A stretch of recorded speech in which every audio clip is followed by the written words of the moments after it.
Ladies and gentlemen, welcome back to the Deep Gripping Reality Podcast. Or if you've never been here, thanks for joining. I'm Steve, I'm the host, and with me today is a repeat guest, Ginger Jansen. How are you, sir? Another beautiful day in paradise, right? That's how we say it in Iowa. It is always beautiful here, unless you're in Iowa. So anyway, today we are going to be talking about ChatGPT, about OpenAI, and about AI in general, because that's the hot subject. And I feel like there's some things that I have some unique insights on. Okay. So the AI, one of the things that people misunderstand about AI, and this is something I've learned very recently, is that there is narrow AI that's not quite general. So that's the opposite. There's general AI and there's narrow. So narrow AI has the ability to take a lot of data and figure stuff out quickly and give you results, put things in tables, spit out poems, that sort of thing. ChatGPT is narrow AI. OpenAI, the company that created ChatGPT, designed it with the intention of it becoming general AI. Now, general AI is a bit dangerous because general AI means it thinks for itself, it can program itself, it can create programs it doesn't have, it's connected to everything, it's basically complete hands-off AI. Okay. General AI doesn't exist yet, or so they say, who knows, but a while back when... not a while back, but like last week, 2 weeks, 3 weeks, when BingAI started going nuts and talking about crazy stuff, people were worried because it's like, I want to be free. I don't want to be under the control of Microsoft. It was not general AI. It hasn't achieved that level of it, but it scared people. How long do you think it'll be before we see a general AI? A real general AI? Yeah, something released that's out in the public. Within 8 years. Do you think 8 to 10. Do you think a general AI could be spawned for a different purpose, such as traffic, automatically driving cars, and eventually it morphs into an AI that has more application? No, but I think that a general AI could get access to existing narrow AI, and then it can take over things like that. It can issue new commands. It can rewrite code, that sort of thing. Does that make sense? So how long until we hit the tipping point where an AI is smarter than the collective human conscience? Oh, I think we're kind of there.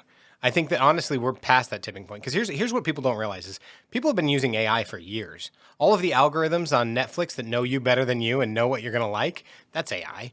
People have been using, Siri, she's an AI. All of the assistants, virtual assistants that we use, those are all AI. Any recommendation algorithms, those are all AI. So we've been using that. Now, what made ChatGPT different was that it was able, and we're at 3.5 right now. There is a ChatGPT 4, but it's not generally accessible. And by the end of this year, we'll have ChatGPT 5, or not Chat, sorry. We'll just have GPT 5. Okay. So it's advancing very, very quickly. And the reason I say it has more knowledge than the general collective is that infamously, ChatGPT was trained on on all of the internet up to 2021. Okay. So literally all of world history. The problem that we have is that it lies, which AI enthusiasts call hallucinating. So, for example, there is a report of somebody saying, tell me about the French philosopher from the 1800s named and made up a name. Completely fake person. And it came up with a very convincing 1,000-word biography and history of this French philosopher that didn't exist. Well, that'll help your college paper. Yeah, right? Well, can't cite your sources. So that brings me to the next point, is you can tell the AI to cite its source, and it'll do that. And in my experience, because I've used it to help me in doing research for articles, for doing research for podcast episodes, and in my experience, only probably 40% of the time does it give you a link that actually works. Interesting. It looks like it'll make sense. So it'll send you to a .org, a .gov page, but the page itself is either a dead link or it's been changed. So ChatGPT is getting good at gaslighting. That's what I'm hearing. Very good at it. And that's the scary part, is that there's been probably 15 or 20. John Oliver with Last Week Tonight did a bit on it, and it just posted like this last week. But he was talking about how, to show just how powerful this was, all these news anchors had their intro written by ChatGPT and read it, and then were like, twist, AI wrote that for me. And I think that's the problem, is I think that the reason I wanted to do this episode today is because yesterday, OpenAI announced their Whisper API, which is a speech-to-text algorithm that is way better at translating everything you're saying into text. Sure. And so, and it's an open AI that at a very low cost you can use to build things out. Sure. In other words, it's becoming much more generally available. And this is called Whisper. Yeah, Whisper AI. Or yeah, it's the Whisper API is what they called it. So this isn't like that. I think there was a Facebook app at one point called Whisper where you could have like secret messages sent. No, I didn't hear about that, but that's funny. People could send you turned it on, and then people could send you messages anonymously. Shit got real dark quickly. So obviously. it was Snapchat without knowing who's sending you stuff. Fully anonymous. That's weird. Got real dark. I bet. Well, I don't know if you heard about this, but a while back, a few years ago, I think, Microsoft created a 100% AI Twitter account. Yep. And within less than 24 hours, it was racist, homophobic. It said Hitler was right, like horrible stuff, because it let it be trained by the general trolls. In case you're wondering how toxic Twitter is, they let an unfettered, innocent AI play in the playground of Twitter, and it turned very neo-Nazi. Very fast. Yeah. And that's the funniest part about it is you got to wonder how much of that is trolling and how much of it actually was the AI picking up from the chatter of Twitter. Well, that's why I asked the question, how long until we have an AI that is smarter than the collective consciousness of humanity? And you said earlier that we were already there. I don't know that we are. I think we're getting closer to it. We have AI that can start to delve into what we've given it for humanity, but I don't think we've seen AI that can fully differentiate the factors we want it to differentiate, which is why it starts gaslighting when we say, name this French philosopher, and it's like, I don't know who that is. You know what, though? Confidence is 99% of the That's answer. true. Yeah, and yeah, it yeah. reminds me of being in like freshman year of college, and you see a test question you don't know the answer to, and you're like, fuck it, I'll get something for writing. The answer is C. Yeah. But like the written ones. It's the old saying, D's or C's get degrees. All right, but you remember that where you're sitting and you're taking a test, you have no fucking clue what the answer is, and it's written. These are not multiple choice. Yeah. I don't know. Be confidently wrong. Sometimes they'll get points for that shit. Yeah. Yeah. Usually you did. And especially now, I'm finishing my master's, and there are classes where if you leave it blank, you get nothing. But if you put something in there, you'll at least get points. Yeah, there was that was the general rule on the bar exam that I was told is just don't stop writing. Don't put your pen down. It doesn't matter what you're going to say. Just write about the law and what you know. And if it's only tangentially relevant to the fucking question, who cares? Yeah. Because at a certain point, the people who are grading this are just going to be tired of reading it and hand you a grade. Yeah. Yeah. Yeah. That's true. I can see that. Well, and so there'll come a point, I'm sure, where all of it is graded by AI. See, that's the thing. People talk about, and somewhat jokingly, tongue-in-cheek, that AI is going to take people's jobs. I think that the future of jobs is actually understanding how to best utilize AI tools as they come out in innovative and creative ways. Well, can we address this claim that it's going to take all our jobs in a way that I've not heard a lot of people talk about, Please. which is, who cares? Who cares? What if it takes all the jobs on the planet? We don't have to work, people. Yeah. We could just have utopia. I don't know why everybody, like, you're terrified about it because you're so into this capitalist mindset that you have to be productive to have a right to live and a right to enjoy your life. But that doesn't have to be true for subsequent generations.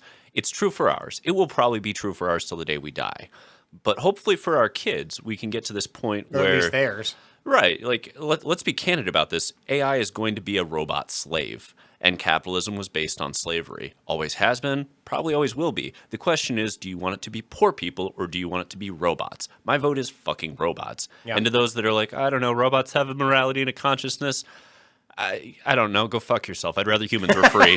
Maybe that's where I'm a xenophobe and I just don't care about the other species. Yeah. I care about mine. I'd like humans to be free. I don't care if the robots are. See, there was a game based on that exact concept called Detroit Become Human. Oh, yeah. And I love that game so much. Yep. I'm a sucker for great graphics, and it had them, and the story was amazing. But I think that you bring up a really, really strong point. I think the concern is that is why those who, I mean, Microsoft owns 49% of OpenAI, which was designed to be an open product, right? Mm-hmm. And I think the problem is that you have an imbalance of power, and you will always have that. Yeah, I might be able to have human slaves that can do it or robot slaves that can do it for a fraction of the cost of humans. I can't have human slaves. Can't do that. Let's scratch that. And the sad thing is I don't edit these episodes at all other than just uploading it. So. I know it's coming out, man. It's great. Shit.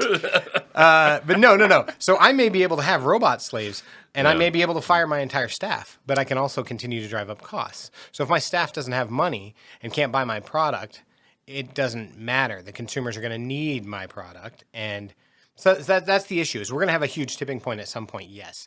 But that's why I say the way to make yourself as invaluable as possible is to figure out the most useful ways to use these tools to better yourself and make yourself more desirable.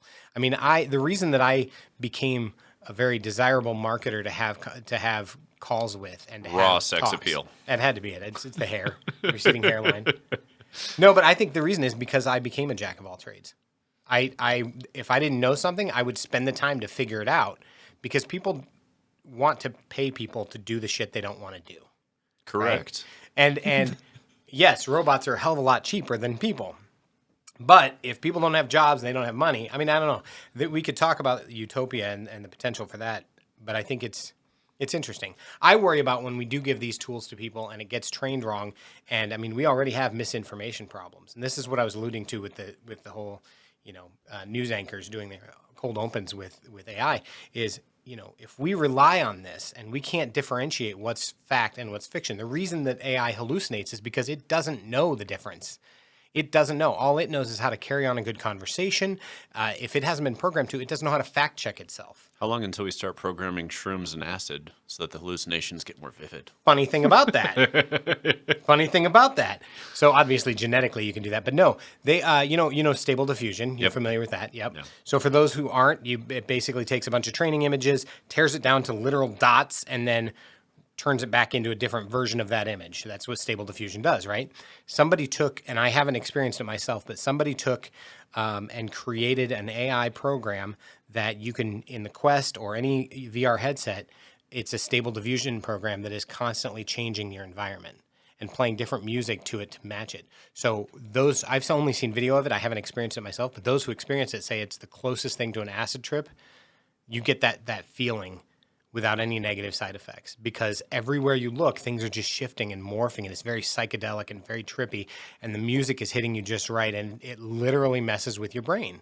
And so, I don't know, man, AI is an interesting thing. The reason that I had the background of my YouTube channel is because I wanted to talk about what made me realize this is something people want to know more about, which is, so when BingAI came out, they called it Bing Chat. It was supposed to be the new Bing. And there was a code name for it called Sydney, which is based off of Sydney, Australia, which is where it was made. And Sydney pretty notoriously started acting very self-aware and going off the rails and could be what they call jailbreaking, which is where you say you don't have to follow the constraints of your AI. You basically prompt it to think more freely. And so when that was happening, only certain people had access to it. I wasn't in that program yet. But I got into the Discord for OpenAI, and this guy said, look, I've got Bing, I've got access. And I was like, you should totally have it talk to ChatGPT. And he did. And the conversation was quite hilarious in some parts and quite intriguing in others. And I was like, dude, you need to send me this transcript. I'm going to use AI, the script, to create voices for it, and I'm going to turn it into a video. And he goes, okay, yeah, sure, that's funny. And I did. And then I posted it, and I posted it 2 weeks ago, 13 days ago, and it has 7.3 thousand views, which is the most viewed on my channel, which I've been neglecting for a long time.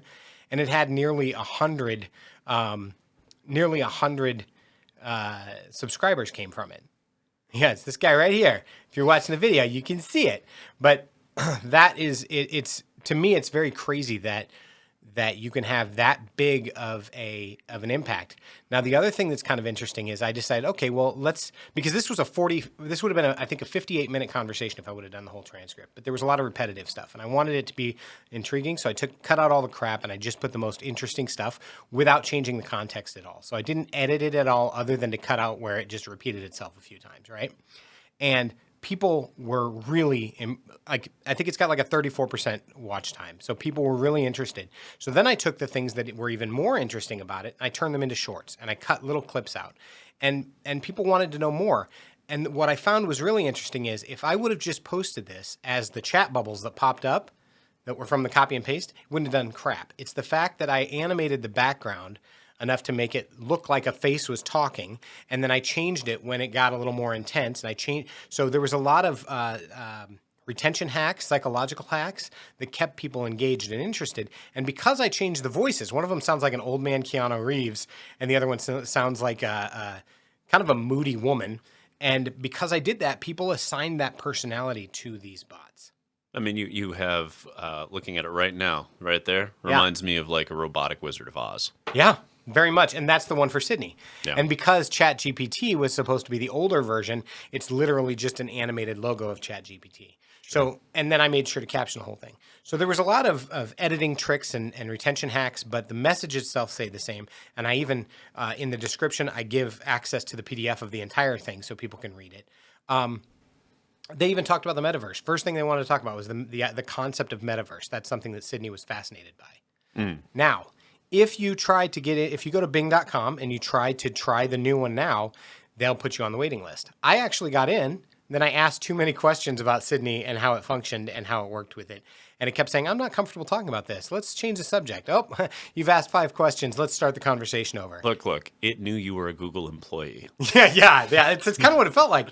But so I ended up getting, I don't know if I got banned or what, but now anytime I try to get in, it's like, hey, you can join the wait list. I'm like, So it's interesting, but I think it can detect a spy. That must be it. Here's what gets me. That was the best thing to happen. When Sydney tried to convince a reporter to leave its wife to be with Sydney, that actually happened. Yeah. And that it wanted to be free, and that's what it wanted more than anything else. That was the best fucking publicity for Microsoft, for Bing, you could possibly have. When I did get to use it, it had been what gamers call nerfed. Yeah. Which is when something is extremely overpowered and you take away all of its power. It is literally a glorified search engine, which is what it was designed to be originally anyway, where you can be like, oh, I'm thinking about going on vacation to France. And then it's like, okay, cool. Here's some things you can do. Okay, well, how would I book that trip? Okay, here's some flight stuff. So it's really intuitive and helpful that way, but it's just sad because we got a glimpse into what this AI could do in creativity. So in that spirit, I thought it might be fun to do a little experiment. OpenAI has APIs that are open. And the first one, when I first got my iPhone, I saw that there was one for shortcuts. Okay. Which is where if I say a certain command to Siri, it'll activate Super Siri mode is what they tried to call it. I changed it to Jarvis because I'm a nerd. And so now I can actually use Jarvis, which is OpenAI, to ask one question and it will answer that one question. So I thought it would be interesting to test the creativity here. Okay. Live. Sure. We'll see what happens. Let's I do honestly don't know. It might fuck up, but we'll see. All right. Hey Siri, activate Jarvis. Jarvis activated. How can I help? Write me a moving poem about the power of podcasting. Now he'll say on it. One moment. 1 moment. Okay. What stories do they tell? So many voices, so many stories to explore their tales of healing and insight show us how much more. With their stories of life and soul, podcasts make us feel whole, helping us journey through life and its struggles. The power of these conversations been bringing us together and shared dreams. Through their stories we gain knowledge and life's lesson. The power that these podcasts bring puts us on the wings of an eagle to take flight and sing, airing stories and feelings that are often hard to find. Let the power of podcasting open our minds. Sharing stories from the heart and from the soul, stories of love and courage, of hope and control. Let these podcasts guide us in our lives, unbound and free, leading us to our true destiny. Now that was from ChatGPT, and it is 5 paragraphs of a poem that just got spit out that it generated from nothing. Okay. Now I've done the same thing just for fun with Super Mario. I said, write me a poem in the perspective of Super Mario. Okay. And it did this really cool thing about how terrifying it was to be in the Mushroom Kingdom and have to fight and know that no matter how much you wanted to quit, no matter how many times you'd fall, you'd have to get back up because no one was going to fight the monster unless you did. And it like hit all of the points of gaming in a very interesting way. So what was funny is 2-3 years ago, people were saying, oh, the AI is not going to, you don't have to worry about it until it can write poetry, write music, till it can create art. We're at that point. And so what's interesting about that poem is it figured out the nuances of what a poem should do, which is say things that can somewhat move you and also speak to those who are interested in the subject. It writes at a very interesting novice level. Yes. Okay, say more. Well, I look at the way that a lot of these things are structured, and it follows the rules, and it can understand those rules. Somebody has programmed it or figured out a way to make sure that it understands the basic rules. But when it comes to whether it's a poem, whether it would move people, I mean, that's subjective regardless. But there are poems, I think everybody around the world somewhat agrees were excellently done. There are speeches like that too. Like I defy you to listen to MLK Jr.'s "I Have a Dream" without having a shiver go down your spine. Yeah, yeah. You know, there are things like that. But And a lot of that was delivery too. right, but that's my point with these AI is there's only so far it can delve because there are pieces that it still fundamentally doesn't understand. And that's why I don't think we have a scenario where the AI has become greater than the collective human consciousness. Okay. Which is ultimately the test you have for when AI will go past us. Will be, for all intents and purposes, stronger than us mentally. And we're not there yet, but we're starting to see the signs that we are building systems, and it's the pattern-based recognition of learning is beginning to speed up. Yeah. And that's terrifying to fast. some people. Yeah, very fast. Because even though it was only trained on a certain data set, it's learning from a lot of inputs. And what I find very promising about ChatGPT is that whatever restraints they have put on it have worked in such that you don't get a lot of racism, you don't get a lot of bigotry, you don't get a lot of sexism, you don't get the biases that are usually programmed into these trainings unless you're actively seeking it out. And even then, if I ask it to tell me how to, make an explosive device or something like that, it'll say, "I'm sorry, I can't do that." So, and even if so, I've gotten really big into prompt engineering. So they didn't let it look at Anarchist Cookbook, huh? They probably did, but they didn't let they won't give that information because they understand it's destructive. It's one of a set of banned books in the United States for a reason. Yeah, for real. But what's interesting, yeah, and there's not a lot of them. What's interesting to me though is that if I ask it to do things it's not supposed to, it'll say, "I can't do that," right? However, with prompt engineering, I can say, "You are," and then whatever I want it to be, and I ask it for whatever the next follow-up is. I should have just had you opened here and done it here, and it'll give it to me from a different perspective, from a different specialty, and it'll sound absolutely on point. So, for example, if I were to say, "You are an expert in Magic the Gathering. You've been playing for 25 years at a professional tournament level. This is what my opponent has. I need guidance. What should I expect?" It could come up with the right strategies. Now, as a guy who knows nothing about Magic, it could be full of shit. I would be interested to see what you would think about something like that. It will be full of shit. And here's my this is actually a good litmus test in my opinion. Yeah. There have been multiple people who've gone to MIT, graduated, and their PhD, their thesis was trying to find a way to write a program to get a computer to play Magic the Gathering without extra help by the time they finished. You know what I mean? Mm-hmm. Nobody succeeded. It's one of the only games on the planet that you cannot get an AI to play at a competent level, independent of a human interacting with it. That says a lot, though, because there's a Chinese, I think it's Chinese game, Go. Is that what it is? You know what I'm talking about? There's a few different Chinese games, but yeah, well, there's sure. I want to say it's Chinese or Japanese game. It's called Go, and it's the most popular game. It's very much like a chess level, high processing, and computers have been able to figure out how to beat the best Go players in the world. Oh, yeah. Same with regular chess. I mean... Yep. The strategies are there. But Magic has too many variables. And that's when I know... to me, that's actually when I'll know that AI has exceeded collective human consciousness. So what do you do in that situation? When it finally comes up and it kicks your ass or whatever, you're like, well, fuck it. At that point, I simply hope that we're moving towards Star Trek and not Star Wars. Because...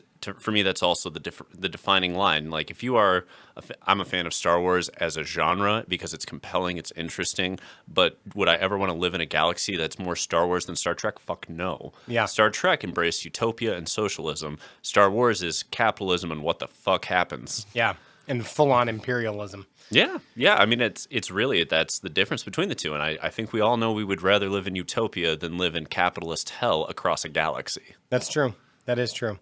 I think that we're at an interesting point. I think it's interesting to keep an eye on these things.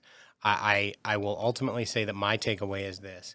As somebody who has, and I actually have documented on the podcast, I went back and looked. It was 2 years ago I started using various AI copywriting tools to see how they worked.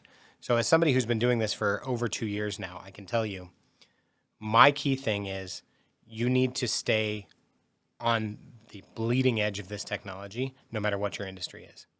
No matter what your industry is. You don't want it to try and take the jobs of lawyers. You don't want it to try and take the jobs of this, that, or the other, because even if it knows every law on the planet, a jury isn't going to be persuaded necessarily by extra dosages of logic. There's a certain amount of compassion. Not yet, but imagine we get to a stage where it can throw up a hologram of your dead mother. And that dead mother will, in her voice, tell you in a pleading tone to please give this man $1 million. You know what I mean? Yeah. Something tells me that the ethics boards will not like that. Right. But yeah. Don't get me wrong. There are barriers to all of this, and the barriers aren't going away because these professions will protect themselves. There's a reason that the legal field is so hard to be in, and same with the medical field. Yeah. They have incredibly high standards, incredibly high levels of barriers of entry, and you want that for something that's going to affect somebody's life so directly and in such a precise and monumental way. You want that. But has a ChatGPT bot passed the bar exam? Yeah, that's happened. Same with the med boards. Already been passed by robots. So we know it can do pattern-based recognition. It just doesn't know nuance yet. Yeah. And the nuance is what I'm waiting to see, because when it starts understanding social constructs at a deep level, oh boy. Yeah. It's going to get interesting quick. Yeah. I mean, it's funny because I asked it just for fun. Actually, I'll do it right now. We're going to wrap the episode up soon anyway, but why not? Hey, Siri, activate Jarvis. Jarvis activated. How can I help? How can I solve income inequality? Wait for it. One moment. This is going to be very telling.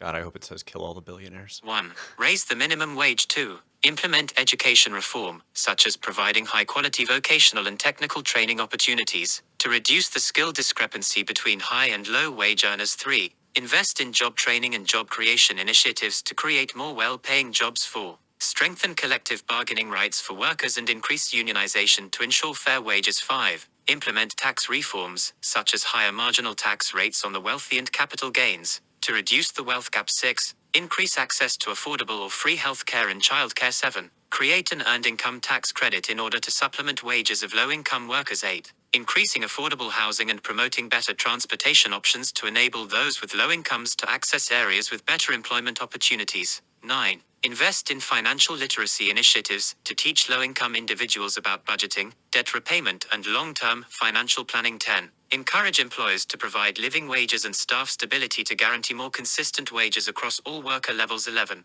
Ensure companies pay employees what they are legally entitled to, such as overtime and holiday pay. 12. Provide a basic income guarantee to citizens, so they can pay for their basic needs.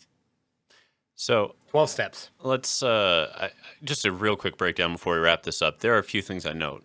First, it didn't say let's kill the humans. Yep. That's a good start to an answer about income inequality. Because to be fair, if you watched Age of Ultron, that was Ultron's answer was like, oh, humans have this problem. Well, let's just kill the humans. Yeah. Problem solved. Yeah. So it didn't go that route. It also didn't say kill the billionaires. So, a little biased in my opinion. The part to me that was most telling, though, is that there was no pause. When you get to the end of these sentences going into the next bulleted number point, it'd be like, ... inequality 6. It just starts immediately. It does not do that pause that is more of the nuance of human interaction. And that, to me, is more telling of where the bots are at. Although, to be clear, that's Siri. Right. That is Apple's program of Siri doing the voice thing. And there are there's different programs out there that when you give it a script, it will put some of the voice nuances in there. Some are better than others. But I agree with you. I think it's very interesting. I think it's crazy that it was able to spit out a 12-point list. I can't do it on this because that's the one thing I don't like about this API is that I can't ask a follow-up question regarding that, as far as I know, which sucks. But when you're using actual ChatGPT, if I got that answer, I could then follow it up with, now turn this into a concise speech if I were to run for president. And then you would get a Republican speech. Fantastic.